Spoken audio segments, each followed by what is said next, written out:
Hello. Hi. I think it's working.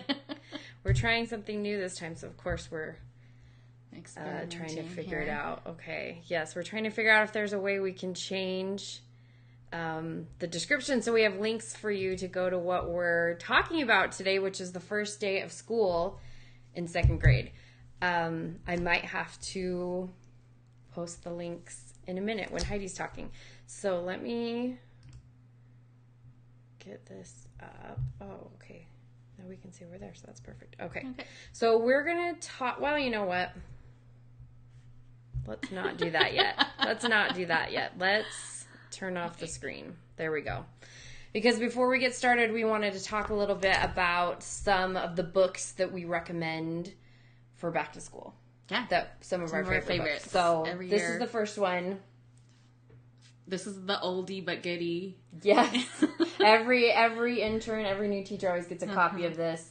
You want to say anything about it?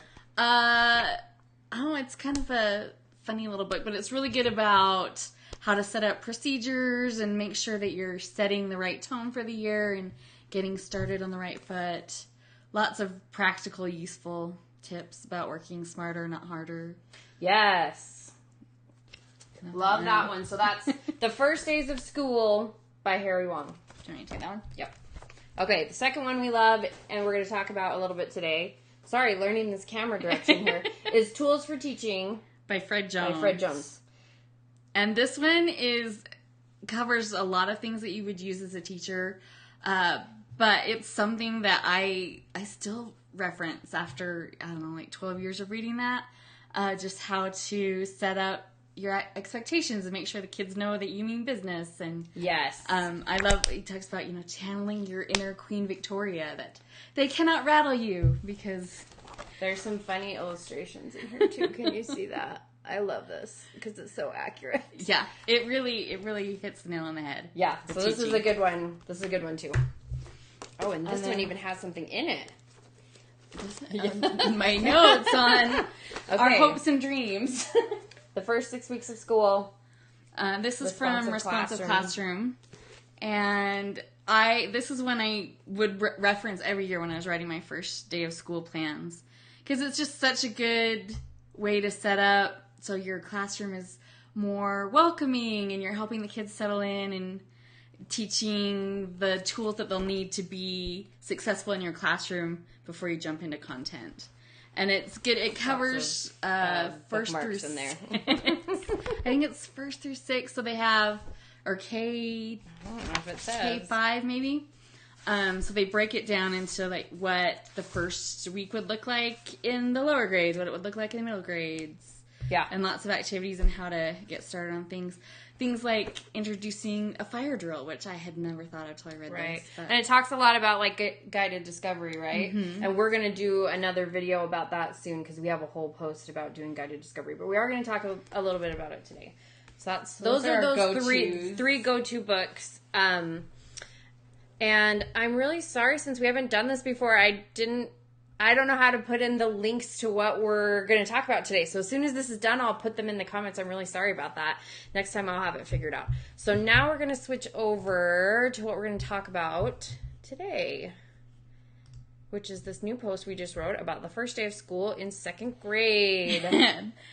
Back to school. We have like 14 first day of schools in second grade between us. Yeah. And I don't know, just writing this post made it... I was so exhausted just at the end of the post, let alone the end of the school day. But I know. We're talking a little bit about what we found to be successful in second grade.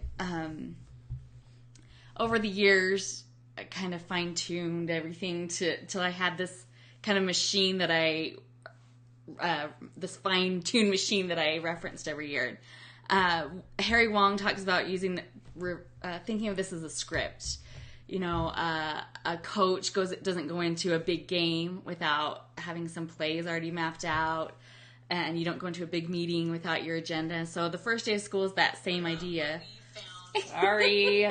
Trying to do this so I can see your comments. We're such tech novices. I'm sorry. Okay, so yes. So the quote is basically saying like a football coach doesn't go into a game without a plan. Effective teachers need to have a plan. And so we're going to tell you about So we that talked plan. about, like, instead of, normally I can just reference my little plan book, but on the first day of school, I actually type it out with times by the side and the whole thing, because you don't have the routine to rely on to carry you from one activity to the next. Right. So this is our script for the first day of second grade. And if you have any questions, pop them up. Now I think I have it propped up so I can kind of see. Did I skip one? No, I think that's right. Okay.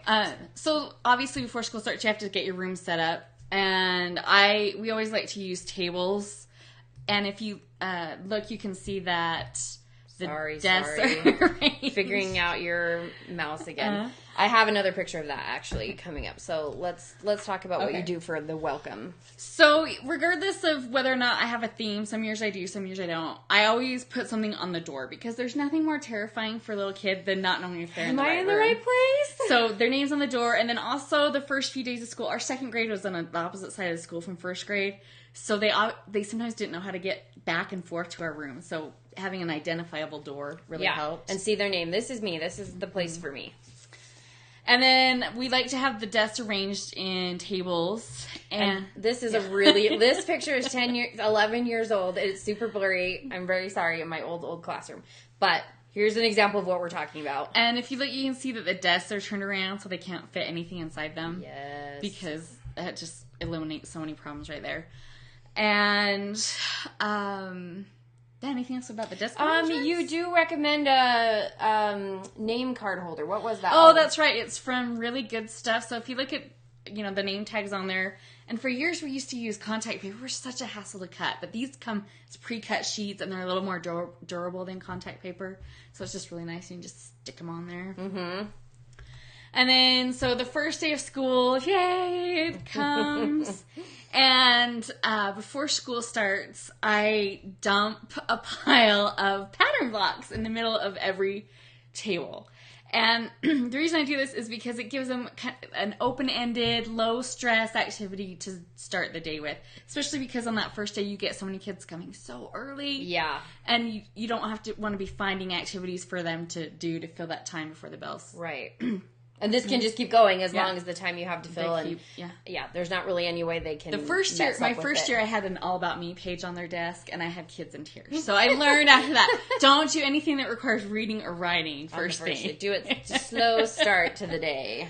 So after announcements and the pledge and the, I think I'm doing lunch count and attendance, all that stuff. The very first thing I teach is the bathroom procedure. Because there's nothing more terrifying than having a nervous tummy and not knowing where or how to get to the bathroom. So the first thing we need to go over is the bathroom. Right. And then I get them back and settled after that, and then I teach them my quiet signal, whatever I want to do for that year. And I've changed it up. For a lot of times I use the one from the Harry Wong book, the Give Me 5. Right. But when we had a pirate theme, we did one where we would say, all hands on deck, and the little pirates would salute and say, aye, aye, Captain. Which is adorable. That's the best pick-me-up. If you ever need a pick-me-up, teach your class to do that, because it's so adorable. So after we do that, we transition to... What? There we go. We transition to how to sit at the rug, walking to the rug, picking a spot at the rug, sitting at the rug. You can't assume that they'll know how to do any of those in a way that you appreciate. That you want it to be, right. And then when we're there, I usually just read a story, something. I'm all about just helping them settle in and feel calm and peaceful the first day. Yeah. So I might read like Wemberly Worried or First Day Jitter, something like that, or something more themey. I did Edward and the Pirates for a lot of years.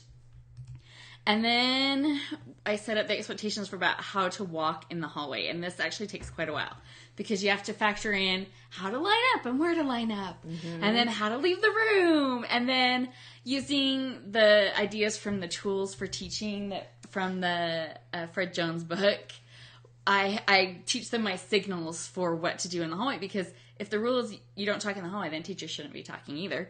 And so the second I hear any kind of sound, it's stop, and then like this book from this illustration from the book. Don't you love these illustrations? They're so funny. Turn around, go back, and then after they've walked back a little bit, I do have to say stop because I don't make them go all the way back to the classroom. That would take forever. Although I guess if you were really serious about it, you would make them go all the way back. And then, I motion them forward and we try again and they get super sick of it.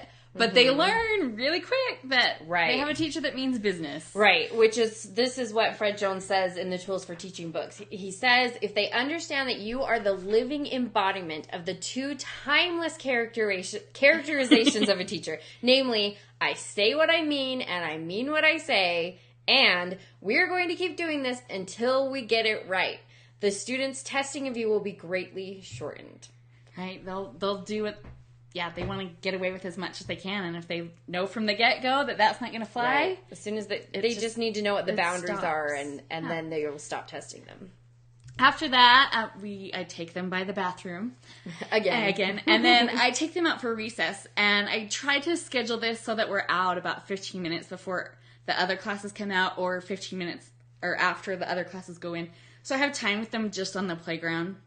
Which makes it tricky if teacher needs a bathroom break, but, with the sacrifices we make. And I like to do this for several reasons. First, I want to make sure that they understand the playground rules and expectations, so they're very clear on what's okay and what isn't.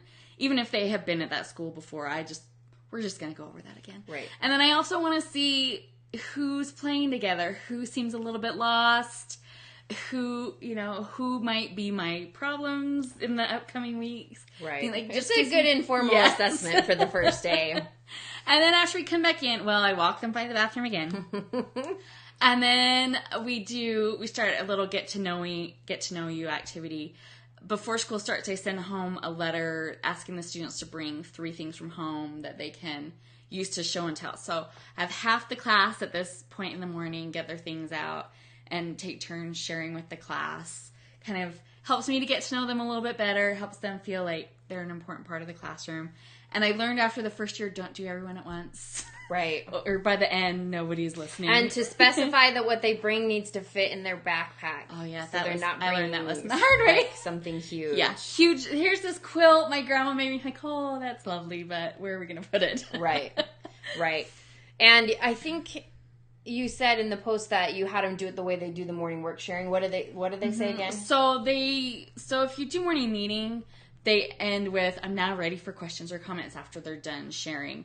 So that they're developing those speaking and listening skills. So I introduced that right then, that aspect. So after they've shared their 3 things, they say, I'm now ready for questions or comments, and they can choose 2 kids. So right there, they get to call in the 2 kids themselves. They're learning how to ask important questions, relevant questions, and how to listen and respond in important ways. So, and throughout the year, at other times in morning meeting, you'll teach about giving good questions and comments as well. The difference between a question and a comment. Right. And then we start our guided discovery, which I love. This is from the first 6 weeks of school book. We really did use all of those books. Yes. And it's just a breakdown of how to introduce material so that your expectations for them are very clear. And so that you aren't having to revisit them all year long. Right. Set it up right from the beginning so you're not having that's what he says in the book is do it right or do it all year long. And really that's the truth. So I start right away. I do a whole lesson on how to treat your crayons, where to get your crayons, what to do if you have a crayon that breaks, what we use crayons with, the whole bit. And we have a blog post about... Yes, and we're going to do another video all about guided discovery, so we won't take too long about that today. I start with crayons because coloring is just chill. Yes, and then they can... And we give them a double-sided coloring page so that your super fast finishers have more to do on the back if they get done fast. Yeah. And then while they're finishing up, or after we finished up our crayon discussion, our school uses a keypad to put in their lunch number. Mine did too. And so I give them a little cardstock keypad.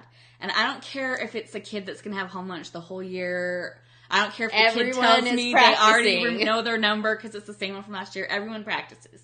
And at first I used to print off their names on cardstock and try and keep it all week. And then inevitably the 2 kids that need them have lost theirs. And I don't know. We're in the lunchroom and they're holding up the line. So I finally got smart and just started printing out their lunch numbers on paper. For every day. So I'd have 6 sets for the week to get through the first day of the second week. So then when they went through the line, they would have their number right there if they needed it. And if they didn't, either way, when they're done, they could throw it away. So if they take it if they have home lunch, I don't care. It just goes in the garbage. Right. And then I probably should go out on the playground for that lunch recess, but teacher needs a break too. So that I do try and go out a few minutes early to pick them up from recess so they know where to line up. And there's all that insecurity that those first few days. Try to alleviate as much of that as I can. And after lunch is story time, which is a good, relaxing transition activity when they've just come in all hyped up from recess. And I always love to read the book Morris Goes to School. It's an old one. It is. It's from like 83, I think. But it's about this a big moose who ends up going to school because he wants to learn how to read and write. And of course, he makes silly mistakes, and it's second grade perfect. And the teacher's name Miss Fine, and I always say that her name's Miss Van Natter, and the kids are just, is that really her name? They love it. And then we transition from, sitting at the rug to how to make the circle, which is another thing they'll have to learn all year. Right. And it's another get them up and move in between activities. Which is so crucial those first few days back because they're not used to sitting, being back at school. And then I let the second group share. We do it exactly the same way we did it that morning. And then I introduce our next guided discovery, which is pencils. Right. The first day, crayons and pencils, the two most important tools you're going to need. So we go over that, and I have a little paper they can do. Again, it's double-sided, so my fast finishers aren't getting bored and getting off task. Yeah. And then we don't normally have afternoon recess, but I take them outside for an afternoon recess because they're getting antsy by this point. And again, I pick a time when we can be out there without other kids or go to like the side field on our school. We just had some grass where the kids wouldn't normally play. And we play a whole group game. And the reason I do this is because recess problems later on typically arise from the fact that kids either they're bored, they don't have anything to do, or they're arguing over the rules of what to do. Mm-hmm. So I teach them a game. So this eliminates both of those problems. Gives them something they'll know how to do. Usually a tag game, because second graders love tag. And it clarifies the rules, so everyone knows the same rules. So instead of having that free choice on the playground like the morning, this is more of a set playtime together. Right. And take them by the bathroom again. And then we come back in and I introduce the morning work, which is maybe kind of funny to do at the end of the day. But I want it fresh in their mind since that's the first thing they'll see in the morning. So we do page 1 together as a whole class, and then we look over page 2 so I can see if there's any questions, and I can prep them a little bit. Yeah, they'll be prepared when they come in on the next morning of what they're going to see on their desk. Then I introduce how to do classroom jobs. We kept the same jobs all week. I think you did the same thing. And not every child has a job. So I'd introduce the jobs. And this is where it gets a little tricky because you've got the kids with no jobs. So you want to get them engaged. So they're supposed to be watching the kids with jobs to evaluate how they're doing. Thumbs up, thumbs down. So we can because a lot of my classroom jobs had end of day responsibility. So this is just getting all of that taken care of. Right. And then once that's taken care of, we go back and we do a read aloud back at the rug because that's how I normally end the day. And I always read Freckle Juice at the beginning because it's short and it's funny. And kids always like I have freckles, so I like to talk to the kids about what my life was like when I was in second grade. Life with freckles. And that's going to be the name of your autobiography someday. My life with freckles. And then, usually I leave like 5 minutes to pack up, but on the first few days of school, you need more like 15. Yeah. So I introduce their homework folders and how to where the papers go in the homework folders. They get their backpacks, we pack up. I don't think there's anything special about that. Just and then you have to do with whatever you're doing for bus duty and bus lines, but that's going to be different whatever school you're at, so we won't take too long on that. But we wanted to show you, so I'm going to put a link to this blog post that goes over all these things that we just talked about, so if you need to reference this at any point. And then at the bottom of that post, we have a free download for you. That's basically a checklist for success for you when you're trying to plan out your game day script, for that first day of school. So we're going to show you a little bit about what that looks like. So really, the beginning of the year, the first few days, the most important thing is to help your kids feel safe and secure. But after that, the next most important thing to do is to get them trained in some effective procedures to make your class time more efficient. And so the way that we set up our first day script, it was all about the why. It's like, what are we doing and why is that important? And this is kind of a way to break that down if you're looking to get some started. Right. If you're like, how do I don't know how I should get this started with my own class. We broke this sort of down for you. So this is the teacher guide it comes with. And this is a free download. Yeah. So there's 4 pages of a teacher guide. So it breaks down, I think there's 16 different areas where you will need to have procedures. Right. And if you don't establish procedures, they will still develop naturally. Right. And so it just might not be the way you want it to be. So you may as well just set them up the way you want from the beginning. Right. So there's different ones like how to run your lunchtime, what to do when the kids arrive, how to handle recess, things like that. So we tried to think through all the different components that you need to think of with those. Right, and we've given you questions to think about, just all the possibilities you might come across when you're planning out these procedures. So you can think through all the questions, and then you can start to outline your plan there at the bottom of the page. Right.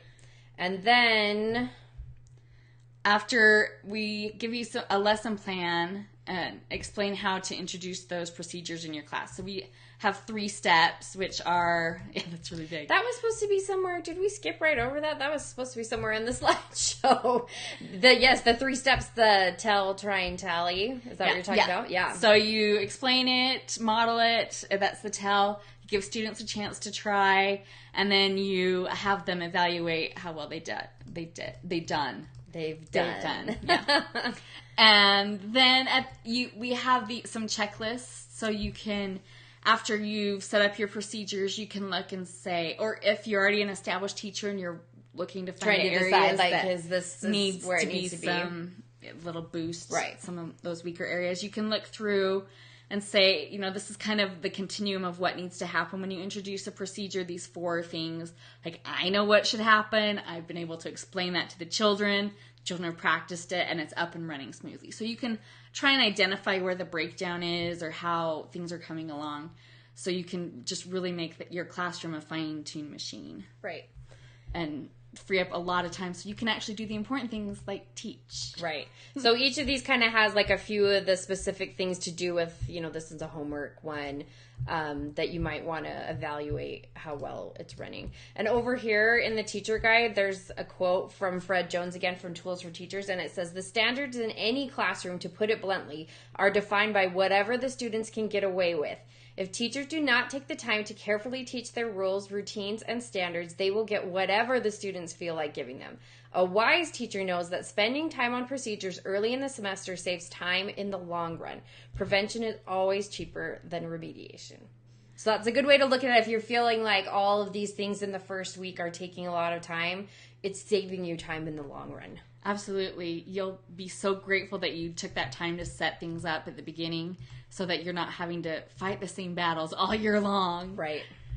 So if you head over to our blog, I'm going to put the link into the Facebook when I can edit it, because we didn't put it in before we started the live because we didn't know what we were doing. So if you just go over to our blog, secondstorywindow.net, it's the most recent post because we just published it this afternoon.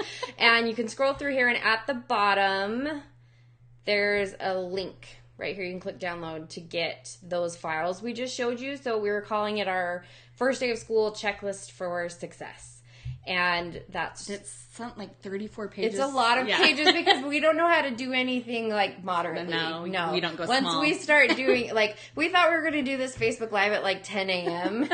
and it's 7 now. So that goes to show you. And this blog post about the first day of school in 2nd grade was supposed to be about the first week of school. But after about 3,000 words, we decided we better break this on up. The first so day. We'll have another post coming soon with the rest of the first week of school, and we'll do another video about that. We're also going to talk about in future videos, and we have blog posts too, about the second day of 2nd grade and the fun things we do for that, and guided discovery and how to use that. And the introducing materials, Yes.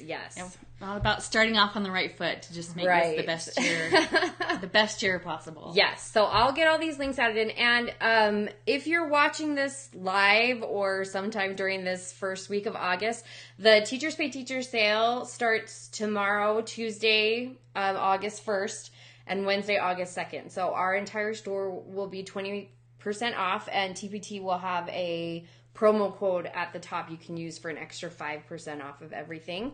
And also, if you comment on this post before 8 p.m. Mountain Standard Time on August 1st, you'll be entered to win a $25 gift certificate to Teachers Pay Teachers. So make sure you leave a comment on the video if you would like to be entered. So I think that's it.